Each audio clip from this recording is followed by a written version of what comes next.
ये एक फूलपुर थाना से संबंधित जो घटना रिपोर्ट हुई थी उसमें परिजनों द्वारा सूचित किया गया था कि एक जो दलित कम्युनिटी की नाबालिग बच्ची है जिसको एक मुस्लिम समुदाय की एक महिला के द्वारा अपने गैंग के कुछ साथियों के साथ मिलकर के उसका अपहरण किया गया।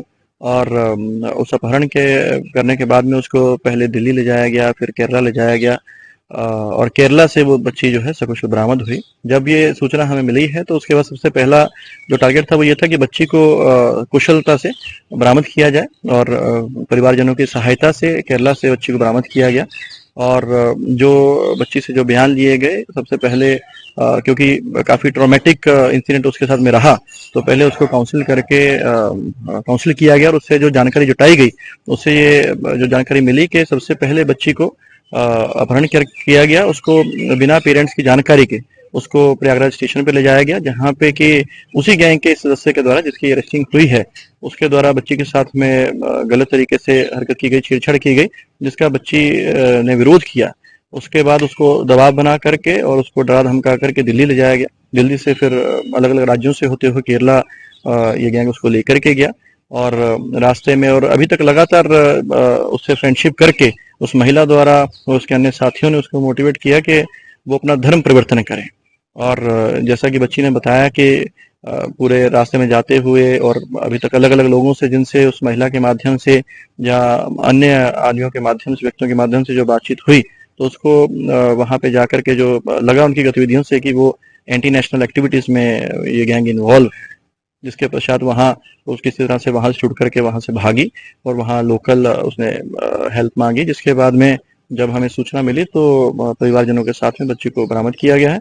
और इसमें जो दो आरोपी हैं, जिस महिला ने ये पूरी जो साजिश को अंजाम दिया, बच्ची के साथ फ्रेंडशिप करना, उसके बाद में उसको बरगला करके बहला करके उसको घर से लेकर के जाना और उसके बाद उसको धर्म परिवर्तन के लिए मोटिवेट करना, और इसके साथ ही जो उसका दूसरा साथी जो कि उसको रेलवे स्टेशन पर लेकर के गया, जिसने उसको यहाँ से उसको ले जाने में, निकालने में उसका रोल अदा किया और रास्ते में बच्ची के साथ में गलत हरकत की, उसकी गिरफ्तारी हो गई है। इसमें अभी तक की पूछताछ के दौरान कई अन्य नाम सामने आए हैं, जिसमें कि प्रयागराज के और दिल्ली के और कुछ केरला के कई ऐसे लोगों के नाम सामने आए हैं जिनके विभिन्न पहलुओं से जिनकी जांच की जा रही है।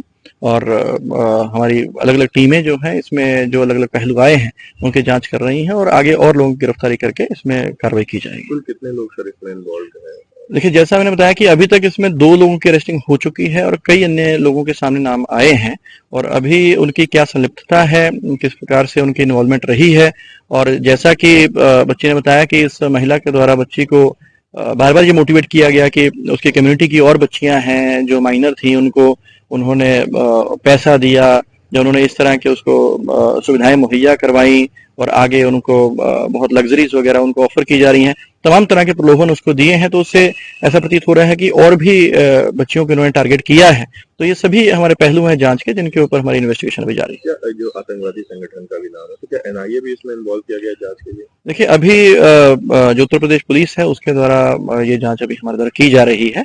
इसमें जो भी एंगल्स आएंगे, क्योंकि इंटरनेशनल एक्टिविटीज की बात आई है, तो ये बहुत एक संवेदनशील मामला है। उसमें जितने भी एंगल्स हो सकते हैं, जितने भी व्यक्तियों के जैसे नाम आए हैं, उनका क्या उनके लिंक्स हैं, किस तरह के उनका इन्वॉल्वमेंट है या क्या उनके ट्रांजेक्शन है, तो हर चीज, हर पहलू अभी जांच के दायरे में है, जिसमें जांच के उपरांत ही आगे कार्रवाई की जाएगी। कोर्ट में इनको पेश कर दिया गया या अभी भी? अभी क्योंकि कस्टडी में लेकर के पूछताछ की जा रही है, आगे फिर कार्रवाई की जाए, विधिक कार्रवाई की जाए।